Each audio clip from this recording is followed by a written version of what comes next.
Hello, Kate. How are you? I'm good. Thanks for having me on your Welcome. show. Thank you for being here. I know I was super excited to ask you to be here, and so thank you for being willing to chat for a little bit today about some stuff. If you could introduce yourself and chat a little bit about your books, that would be great. Sure. So my name's Kate Hannigan. I write basically from like fifth graders on down.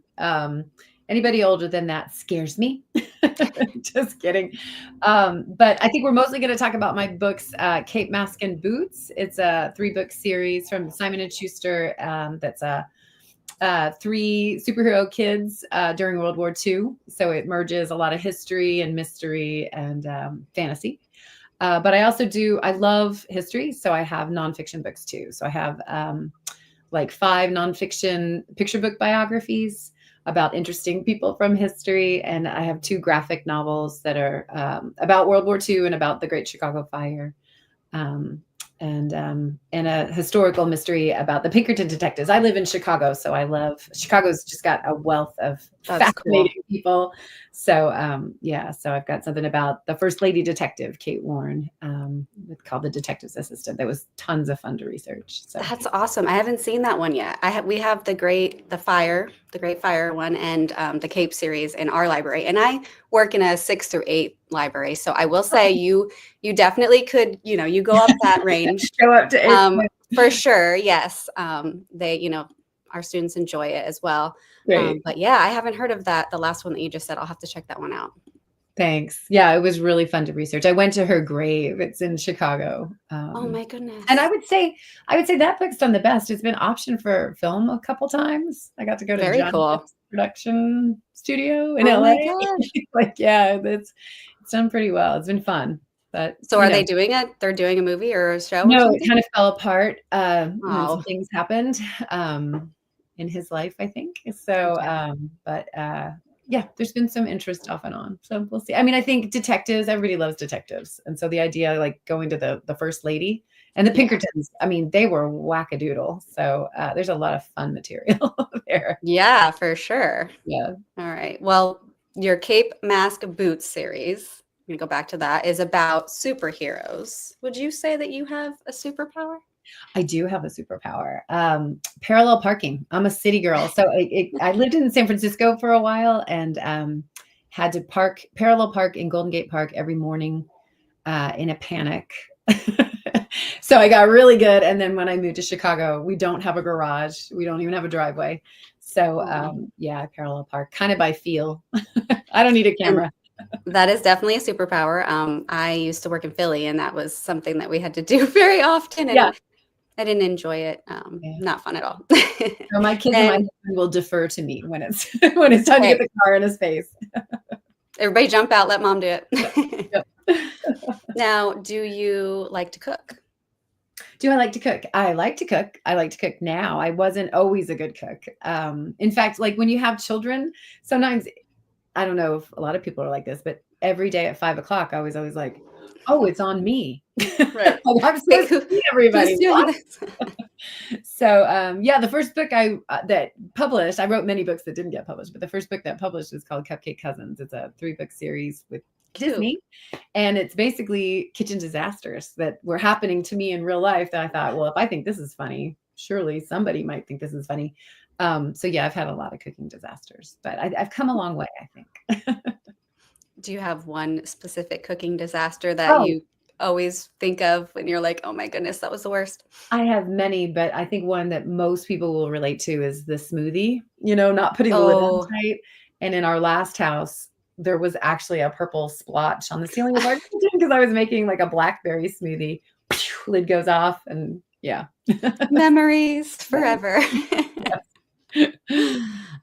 What is something that you do every day? And I'm sure writing would probably be one of those things, but Yeah, anything yeah. else or writing also? Well, we got a pandemic puppy named Kevin, and so he's 4 now, and Kevin has trained me well. He's definitely smarter than I am, so I'm out, twice a day with Kevin, so I can easily walk 5 to 7 miles a day. The beginning of last week, I walked 9 miles. Wow. Taking Congrats. him That's awesome. walking on errands in Chicago. It's a walking city, So I went to bed that night. And I was like, why do my legs hurt so much? And I looked at my step count and I was like, because I walked 9 miles. So yes, I'm out with Kev every day. Good job, Kev. Yeah. Keeping us out there and ready. Yep. Has it been freezing or is it kind It of has mild? not been particularly bad. I mean, we all know it's coming, and like this weekend's forecast is, snow in lots of parts of the country, but Yeah. Chicago, don't tell Not bad. anybody, but so far it's been okay. I don't want to speak it to the universe and then get a blizzard. I know. But what about you? You're where? I'm in South Jersey. Okay. And today is particularly, I guess, crisp, you would say. Okay. A little bit cooler. I like it more in like the 70s. But funny how that is, right? it's not too terrible. When you start to see your breath, as you're breathing outside, then it's like, or if it hurts, when the wind is chapping your face, but it's pretty nice. The sun's shining today, so I'll probably also get out today for a little bit and walk, while we can. But yeah. Speaking of walking around, do you have an interesting trick or treat story to tell us? I know you do, but so yes. So anytime anybody plays, what's your brush with greatness, or who's the most interesting person you've ever met? So I would say I live on the south side of Chicago in a neighborhood called Hyde Park. And because of a university nearby, there's a lot of interesting people in the neighborhood. Like I think I have 2 interesting trick-or-treat stories. I think that last month during Halloween, a Nobel Prize winner brought his kid to my door, or not my door. We were out on the sidewalk, and rather than making people come all the way to the porch, we just parked chairs and we're giving out candy. And I looked at the end of the sidewalk of our, right at our house, and I was like, oh, I think that guy just recently won the Nobel Prize. oh my goodness. In economics, yeah. And then years ago, when our kids were little, my youngest was still in a stroller, and we were trick-or-treating on a very popular trick-or-treat block. And the gentleman next to me was Barack Obama. So I chit-chatted with him. He was waiting for his kids. I was waiting for my kids to go to a house. And I think it must have been, I was doing the math on this, it must have been when he was in the Senate and had not yet run. So I think it was pre-08. So anyway. Okay. When my gosh. I was like, oh, that was kind of just a local dad. That's crazy. And of course, you don't have any pictures, right? No. But, I will say the morning of the election, we went early, took our kids to the voting booth, and then dropped them off at school. And his kids were at school. And so my daughter was sitting on the bench waiting for the classroom door to open next to an Obama daughter. And I thought, I want to take a picture of this. And then I looked around and there was like Secret Service people. And I thought, okay, walk away. Yeah, that's probably smart. But that's so cool. Oh my goodness. Fun Chicago stuff. Just people walking around Chicago and you're like, oh, that person's. Yeah. I've only ever been to the airport in Chicago. So I definitely need to visit and like explore. Maybe when ALA is here next. There's a lot of time here. But that would be amazing. Good city. Very pro Chicago. I'm very jealous of everybody that's at, what is it right now? Is it NCTE? NCTE, in Boston, right? Boston, oh my gosh. Right. Yep. I had the phone thing too. Yeah, but someday. There will be others. There will be other years. Yeah. So true. Yeah. All right. I want to dive in and hear about all the research that you did for your Cape Mask and Boots series. And if you have one of those near you, can you kind of show us a little bit of what it looks like? Because it's very unique series, I think. And it's kind of what really made me reach out to you. I'm like, this is perfect for students who are like loving graphic novels, but also kind of moving towards chapter book time, Sure. And that's exactly who I was trying to reach. So, so it's Cape Mask and Boots. It's 3 books. And the whole thing came from me just trying to answer a question, which is what I always tell students on school visits is most every book is written to answer a question. An author is asking a question. And so mine was, I was thinking about Wonder Woman. And I was like, was she the first lady superhero, or were there female superheroes before her? And as I dug into Wonder Woman's story, I realized that she came on the scene in December 1941, which anybody who loves World War II history will know that a very big thing happened in December of 41. So I try to teach kids about, Pearl Harbor is what pulled us into, and most kids kind of vaguely know the date that will live in infamy speech. So in December of 41, two major things happened, fiction and nonfiction. And so that mashup thrilled me. So I started digging into lady superheroes. So just like you said, show you, like, I started the book with writing it like it's a, where's the first page? Like it's a graphic novel. Or, like a comic book. So the first chapter is about 12 pages of comic book that kind of like takes it to the moment, and then goes right into, chapter 2 is regular traditional narrative. So there's about 4 chapters in the book that have graphic novel elements. And I did that for all 3 of the books. So like Mask is the same way. That's book 2. Same idea. I don't know if I'm holding this very well, but novel and goes into love that. So that was really fun, and it came about, I feel like, organically. I was writing the book as a traditional narrative, but then I was getting to spots where I was basically translating. I dug up like the original lady superheroes. So like there was a Black Cat that's different from the Marvel Black Cat now. Black Cat. So this one I think is like from like the 40s. I can't find a date on this. That's cool looking. Yeah. So fun. I mean, the research was ridiculous. One of my favorite superheroes was this this is Woman in Red. She was this really cool comic book hero. But then I got to, well, here's another one. Okay, I'm just going to keep pulling these up. Yeah, please. Ours. So these are compilations of different early comic book heroes or heroines. But the biggest one, look at this chunky monkey one here. Oh my gosh. This is Phantoma, the first lady comic book superhero. She flew around in a nightie, of course. Yeah.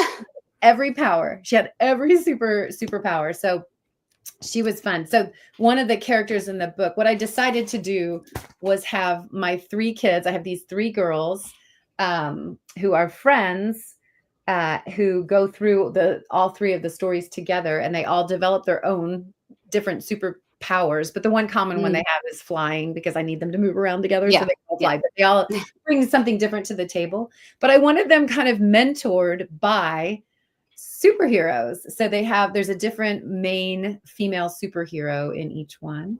But then, because this is World War II, and because there's just such a wealth of interesting people from World War II, I also have them interacting with incredible women from American history. And that's where the second level of joy in writing this came from. So, and I put a lot of back matter in my books, because I always like when you can kind of, read something, whether it's fiction or nonfiction, and learn about people. So the earliest, which way do I go? Well, the earliest computer programmers were women. And so this is Jean Jennings. She programmed the first like modern computer, the ENIAC computer that launched the modern computer era. Love that. And then in Mask, I talked to some people. I bring up the Japanese internment camps in this book. So in my research, I talked to people who were actually interned, and then people whose parents were interned. So that was really fascinating to talk to them. In book 3, I met this has pilots from the war. So the girls fly, but they also fly in 2 ways. They fly as superheroes, and they fly in a plane. And I met a WASP named Jane Doyle. She was a Women's Air Force Service pilot during World War II. Here's, I'm sure people have seen pictures of the WASPs before. Yeah, it's cool. Jane flew, and she was 96. My research took to Sweetwater, Texas, where the WASPs were trained to fly. And she passed away very soon after my interview with her. But it was just so fun to mash up these really cool early superheroes who came before Wonder Woman in the late 30s, because World War II was being fought in the late 30s over in Europe. So there was already this buildup of like, Superman came on the scene in 38. So the women came, before Wonder Woman in 41. So wow, that's so fun. You just like, I know you just like totally opened up a whole new world to me. Even like I didn't know that any of those women super heroes existed like back then. And like, how did you find those? Did you like go on eBay? Did you like search comic book stores, or like how did you kind of Yeah, things? I just kept digging and digging and digging into early comic book history, and there's a lot of really, really fun ones. Like there's a guy named Doll Man that you can imagine why he didn't catch on, because he's like he's a tiny guy, he can fit in your shoe. And he didn't really inspire like the sense of like protection that Superman does, right? So there were Mm, some really hilarious superheroes that didn't really catch on. yeah. And then Fantoma, she has her issues. But some of them are just so cool. So I wasn't so sure about copyright. A lot of these copyrights weren't continued, so they might have been in public domain, but I was just Mm, like, you know what, I'm just going to make up my own. So some of the yeah. ones in the book are inspired by some of these. I Hmm. really liked Woman in Red. She did some cool stuff. And then especially Magician from Mars. Like this woman had so many great abilities. She could read minds, and anyway, it was just really fun to see the way these things were drawn back in the day. Yeah.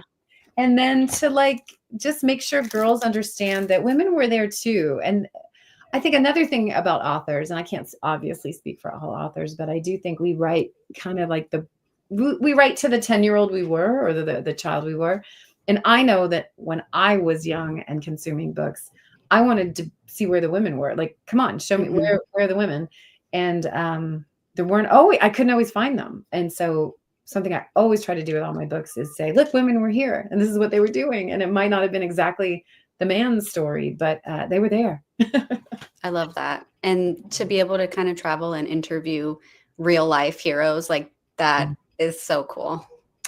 Well, when I went to Sweetwater, Texas to interview the surviving, there were only like 7 WASPs alive or who Mm-hmm. were attending. Hmm. And more have passed away because, they're getting up there. The Jane Yeah. Doyle was, she turned 97, I think. But while I was down there talking to different pilots, there was like a dinner gala. So I was just meeting different people. I was on my own, just, hello, I'm a history nerd, seated with some women who were pilots. And I Mm. watched like one woman walk by the table and did a head nod to the pilot lady sitting next to me, did a head nod back. And I was like, okay, what is this? And she's like, she's a 99. And I was like, what's a 99?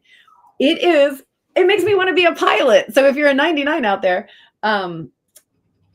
it's the female pilot group that Amelia Earhart started. Wow. So, like these women pilots, I mean, their numbers have exploded, but back then they could find 99 pilots. And so Wow. it's a women's piloting organization. So I follow a lot of them on social media because they're so cool. That is really cool. I love that. And you saw it like real life in person, one of them Yeah. walking by. I was like, okay, you're both cool. What's happening? What is this? Right. Right. What is a secret society? Because I I want love to it. be in it, but I don't think I'm a pilot. I don't think I'm pilot material. I could not. Yeah. My I'm vision's just scared not enough good to enough. fly. I know. I don't think my vision's good enough. I like driving. I'm good with driving, but there's a lot of cool pilots out there, though. Yeah, for sure. Now, did you write and illustrate all the art for your books, or was there No, someone I else? did not. Like around my house, my mother's paintings are everywhere, but no one wants to see my art. So the illustrator for this is Patrick Spaziente, and he is so talented. He's done lots and lots of art all over the place. These are 2 Mm, African American pilots from the World War II period too. So he was able to do some pretty cool. There's my girls. love Uh, it. really fun illustrations. So Patrick was just awesome, really talented guy. And were you really connected into that? Like, did you say, I really want, this character to have curly hair. I want this one to look like this, that type of thing? Or was it kind of, you Uh, know, well, I described them. They're okay. from 3 different. I feel like if you're going to write about World War II history, you need to include, I think, someone of Japanese descent, and you need African American history brought into that because this is when the military was segregated. Yeah. And I think for kids trying to even understand, what did women do during the war? Like now we have women in combat, which is, Right. a big topic of conversation right now. Back then, women were not allowed. They had very limited roles as far Right. as being directly involved in the war, but they were Hmm. definitely involved in a big way in supporting the Hmm. war. And so I had very specific, and then And then I always, because I have crazy hair, I'm Irish with crazy hair. I tend to put girls with crazy hair in my book. So let me show you. I want to see if I can get a close up on that. I Yeah. love her. So Her hair is so pretty. her hair is wild, which is mine, which is like a big deal. Like I had to go wash this hair and get it ready for this Zoom thing because my hair is crazy. So, and then what was really fun is, again, the love of history.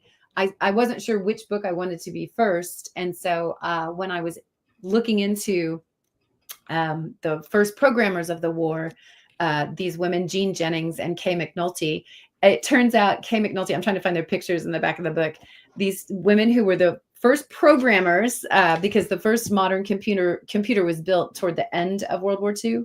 The first programmers during the war, a computer was a human who did calculations. So a lot of the women who were mathematicians, suddenly when all the men get up and go off and fight the war, and then there's all this societal change where women could step into new roles. So if you graduated with a mathematics degree before World War II, as a woman, you would not be going to a big, job in Manhattan. You would probably be a teacher. That would be the limit of your opportunity.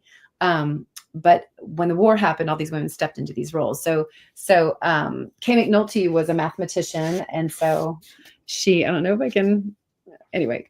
Yeah. Okay, look there.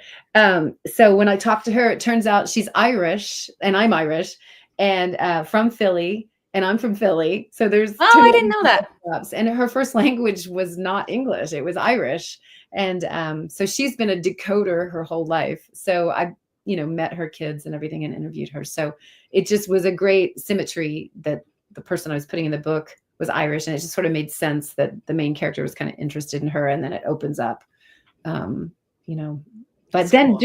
But as I researched this book, it turned out my granddad had something to do with ENIAC too. He moonlighted throughout the war. So when I go on school visits, I'm always like, go home today and talk to your parents and your grandparents and find out what amazing things they remember about big moments in American history.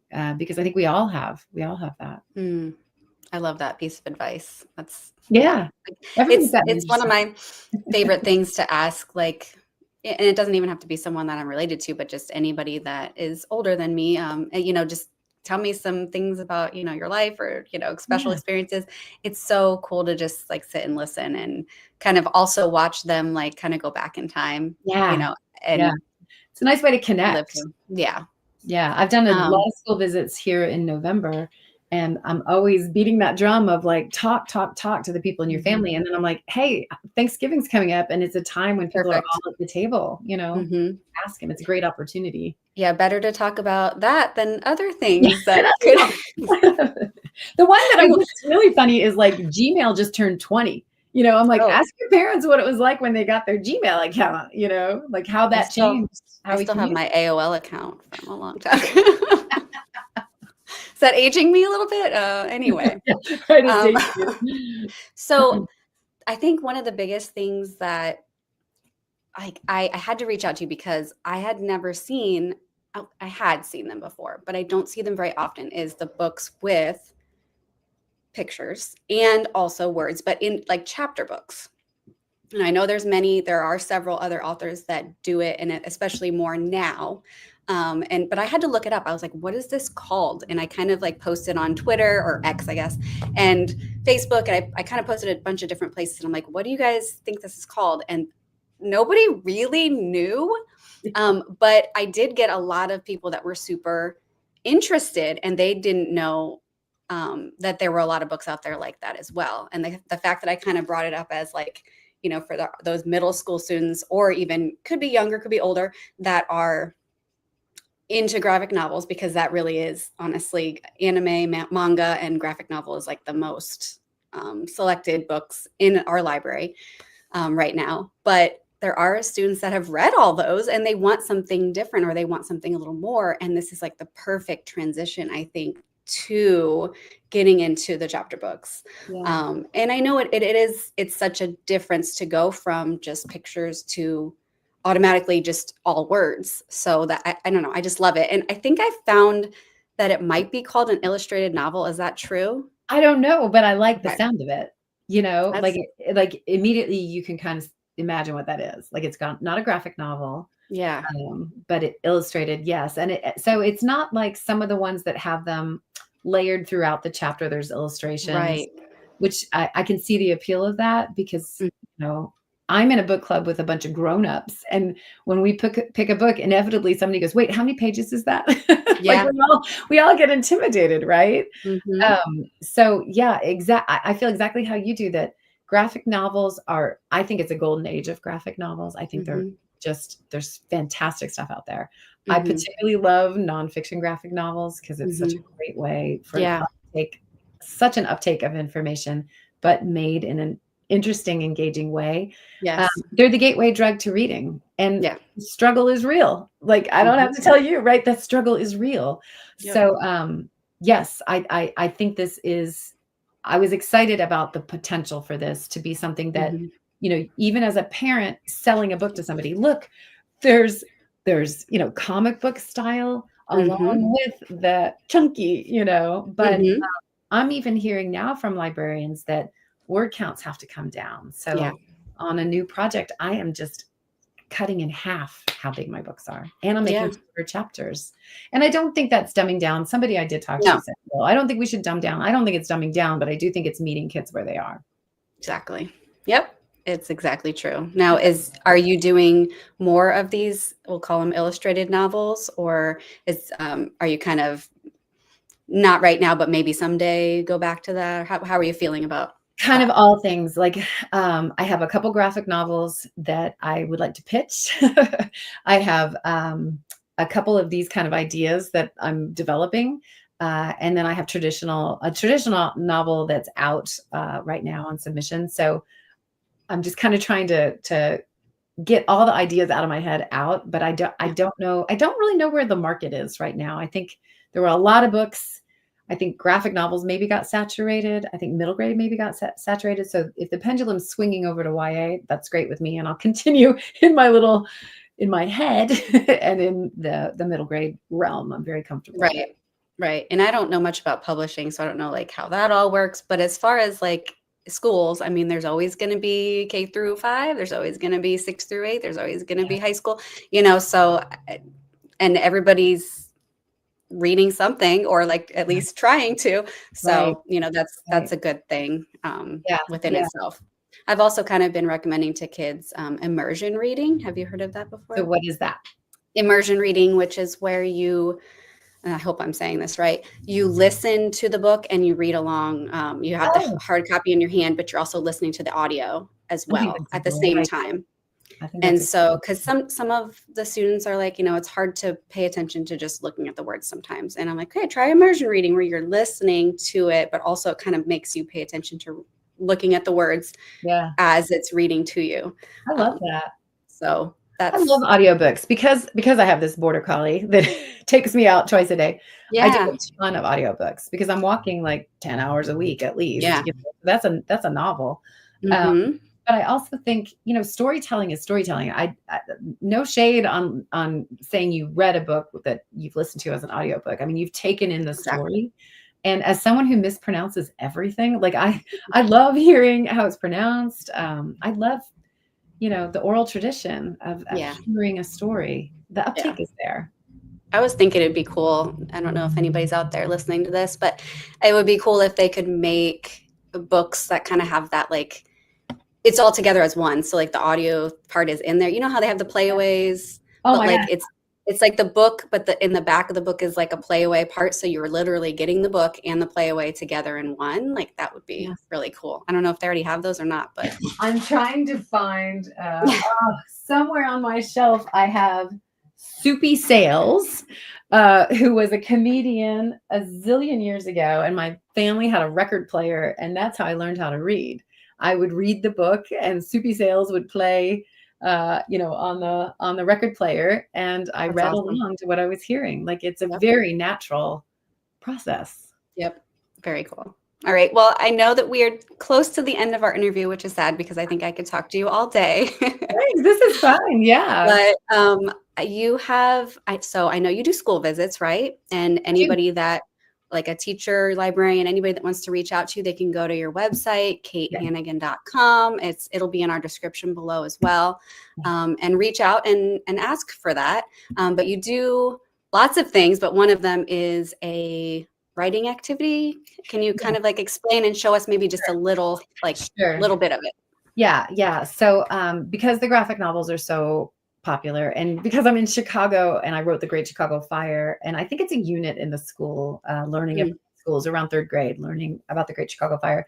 I created a workshop to help us think visually in storytelling. So I have like a 4-page workshop that I usually do, but it ends with a 6-panel format, just trying to show kids how they can kind of think through panel by panel what happens. So I just have a little story that's like a Thanksgiving story. But yeah, so what I try to do is get them to answer the question words, who, what, when, where, how, why, like who's in their story, who are the main characters, who would they like to illustrate. And I let them think about, is it a talking cupcake? Is it a snowman? Whoever your main character is, and answer the questions, the basic questions that go into a story. And then I try to ask them, well, what do you see in your mind? What's going to happen? And so, if I have like this, 6-panel Thanksgiving story, I'm like, well, what would we have in our story? We'd have like a turkey and an oven and maybe a big table, and get them to think visually. And then I have them do the 6-panel. Slowly we go panel by panel, tell our little story. But then I always have a page that I send them home with, which is writing out the story. So in panel 1, write out what's happening. So then you have that sort of back and forth between the visual storytelling that is the graphic novel, and then we're taking it back to the narrative form. If they want to tell a story, they can see in their mind what the story is, and they can write it out, panel by panel. Suddenly you have a chapter, you have your little story. So I love that. Have you had students like reach out to you like, thank you so much for like, this actually helped me? I would say it's pretty popular. Like I have a standing date at a school every year to do this right around Thanksgiving. It's a nice relationship. That's awesome. So, yeah, it's fun. I think kids are really interested. I always encourage them to do it over the holiday break. They could write the story and give it to their friend who can illustrate really well, or back and forth. I mean, there's lots of ways. I think kids are fired up to do it. They have all these great ideas of who they'd like their characters to be. It's just I've got no problem with graphic novels. It's a great way to just lead to the next natural progression. For sure. I think kids need as much as support and encouragement as we can give them right now. Yes, definitely. And I mean, those years are lost, and I feel it because my series came out during COVID, and I just want to share a hilarious cosmic joke on Kate Hannigan. In 2020, I had a book come out called Mask. Right? Like the whole world is putting masks on, and I got a book that came out called Mask. No one could find this book. Yeah. You're not going to find my book. You're going to find like all the different styles of masks. So yeah, I understand COVID loss, right? Like, Sure. tough learning, so if we can do anything to support them and make them, gradually bring them along as readers, I think it behooves us as writers, as librarians, as teachers, to just find all the ways to live. Yes. Right. Yes. So everybody out there, you need to check out the series, Cape, Mask, and Boots, illustrated novels. They're the hit thing right now. You gotta check it out. Hashtag illustrated novel. Yeah. Reach out to Kate, because she can help your students, be inspired to write and, move forward with all that fun stuff. So thank you again, Kate, for being here today and chatting with us. Hopefully, or with me, hopefully we will, see more from you out there on social media and get to grab your awesome books. Great. Thank you so much for having me. This was a lot of fun. Of course. All right. Everybody have a great day, and we'll see you soon. Bye.